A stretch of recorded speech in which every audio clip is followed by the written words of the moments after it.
Capital. Circuito monumental audiodescrito pela inclusão. Tradução é autonomia e liberdade. A quem pertence a história? E a cidade? Afinal, quem acessa a memória da cidade? Esperamos te ajudar com isso. Este audioguia apresenta 8 monumentos de personagens históricos situados em Cuiabá, Mato Grosso, Brasil, as pessoas com deficiência visual através da audiodescrição, da pesquisa e contextualização historiográficas. A escolha sobre como viver essa experiência fica por sua conta. Ele pode ser ouvido exclusivamente online ou acompanhado por uma visita aos monumentos, onde, quando e como preferir. Autonomia, lembra?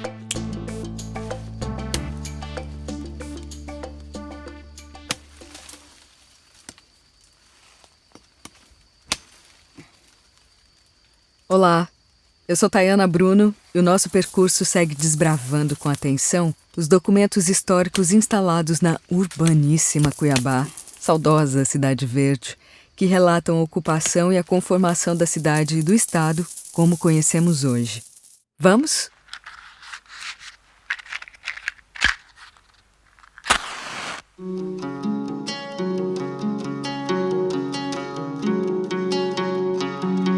Monumento aos Bandeirantes ou Monumento da Cidade. Monumento com cerca de 4 metros de altura, composto por 3 estátuas de bronze que representam o bandeirante, o indígena e o negro. De autoria de Deocleciano Martins de Oliveira, foi inaugurado em comemoração aos 250 anos de Cuiabá, em 1969.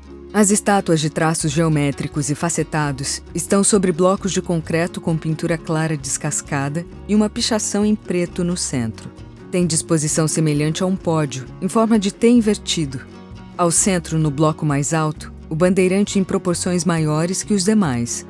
É ladeado pelo indígena à esquerda e o negro à direita, ambos sobre blocos da mesma altura. O bandeirante representado é Pascoal Moreira Cabral, considerado o fundador de Cuiabá. É alto, robusto e usa chapéu de aba larga com a frente dobrada para cima sobre os cabelos longos. Tem olhos pequenos, nariz afilado, lábios finos e barba espessa. Veste gibão de mangas longas, cinto de espada que cruza o peito, cinto largo na cintura, calça e botas de cano longo. Ostenta um pequeno saco de ouro na mão direita à frente, erguida acima da cabeça. Com a outra segura o cano de um arcabuz, um tipo de espingarda de boca larga, com a soleira apoiada no chão. Na base da estátua, próxima ao pé direito, a assinatura em letras cursivas minúsculas, D. Martins de Oliveira. O indígena de meio perfil esquerdo. É parrudo com musculatura delineada. Usa cocar de penas compridas sobre o cabelo na altura dos ombros. Tem olhos pequenos com cantos puxados e maxilar quadrado. Com o braço direito erguido em L, leva à boca um instrumento de bico afunilado, composto por 3 segmentos de poliedro. Usa saia de tiras largas até a coxa. O negro de perfil direito, com o rosto voltado para a esquerda e o olhar baixo, é esguio com músculos bem definidos. Tem cabelo curto, olhos pequenos, nariz grande e lábios grossos. Usa bermuda até a coxa. Com as mãos, segura um artefato estreito e comprido, semelhante a um bastão, cuja ponta toca o chão. Localizado na Praça dos Bandeirantes, o monumento está de frente para Coronel Escolástico, principal avenida do bairro Bandeirantes, próximo ao cruzamento da rua Diogo Domingos Ferreira. A pequena praça é arborizada e possui canteiros com plantas ornamentais. À direita, um ponto de táxi. E no entorno, comércios e serviços. Atrás do monumento, uma via marginal dá acesso a alguns deles, a um edifício residencial e a um hotel, que levam o mesmo nome. Bandeirantes. Atrás das estátuas, uma árvore frondosa e uma palmeira. Opa, que bom que você chegou até aqui mais uma vez. Vamos juntos pensar mais sobre essa história?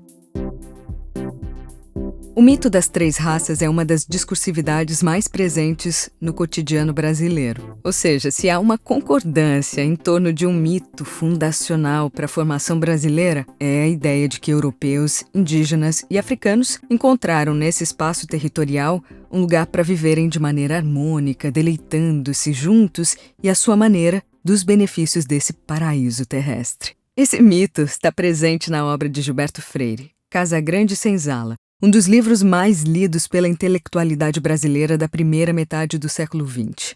Gilberto Freire era membro de uma família de senhores de engenho, donos das sesmarias tradicionais da colônia e, portanto, alguém que dizia, falava, a partir do ponto de vista das elites que entraram em decadência econômica com a ascensão dos paulistas, mas que se mantiveram ativos na construção do discurso sobre a formação nacional brasileira. O problema é que nenhuma das categorias que fundamentam Casagrande Senzala, leia-se índios, europeus e africanos, existe. Assim como a ideia de vida social como a ambiência bíblica idealizada no livro do Gênesis, é material inviável. Essas categorias raciais foram criadas para justamente construir um destaque entre grupos cristãos tidos por humanos e civilizados, assim como o seu oposto.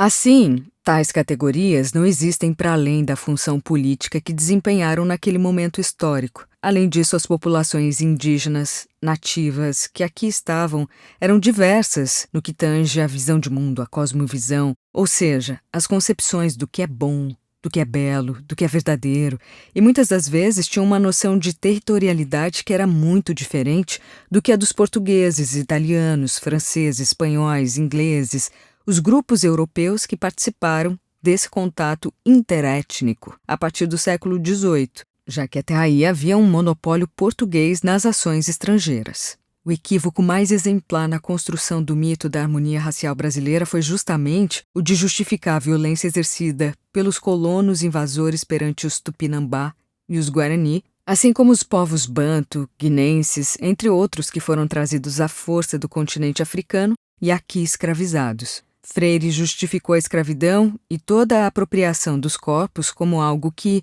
eliminou as diferenças e produziu um novo povo, atribuindo as qualidades de cada grupo constituinte como algo relevante à formação da chamada alma acolhedora brasileira. Nessa mitologia, o bandeirante é apresentado como o bom senhor, o sábio explorador, aquele que sabe prever, que tem visão ampliada e aponta ao futuro. Já os indígenas e africanos estão sempre com um olhar rasteiro. Cabisbaixos aguardam o comando do almirantado português ou do monçoeiro paulista, esse último, uma mistura entre tupinambás e portugueses nascidos na colônia. Essa maneira de narrar a estrutura social tende a apagar os conflitos e toda a violência que ocorreu nesse encontro. Mais do que isso, insiste numa perspectiva falaciosa que infunde um interesse social comum aos diversos grupos humanos aqui presentes, como se todos estivessem apostos para, diante de suas peculiaridades, construir um Brasil. Felizmente, esse tipo de invenção passou a ser duramente criticada logo após o seu nascedouro, principalmente pelo historiador Sérgio Buarque de Holanda, como pelo sociólogo Florestan Fernandes. Aqui no Circuito Capital, nós compreendemos que as homenagens possuem um contexto próprio do seu tempo, um reflexo dos valores morais então vigentes, dos interesses políticos, econômicos, que, no tempo presente, no agora, nos permitem analisar esses dados históricos para refletir e agir a respeito do que eles nos revelam sobre o nosso contexto social.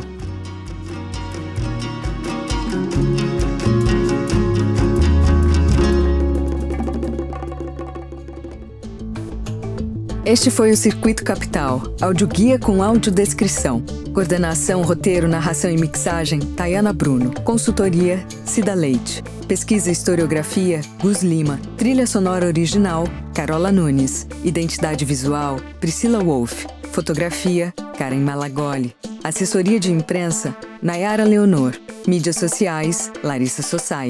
Produção executiva, Karina Figueiredo. Agradecimentos especiais, Kleber Dias, Instituto de Cegos de Mato Grosso, ICEMAT e Gisele Rodrigues.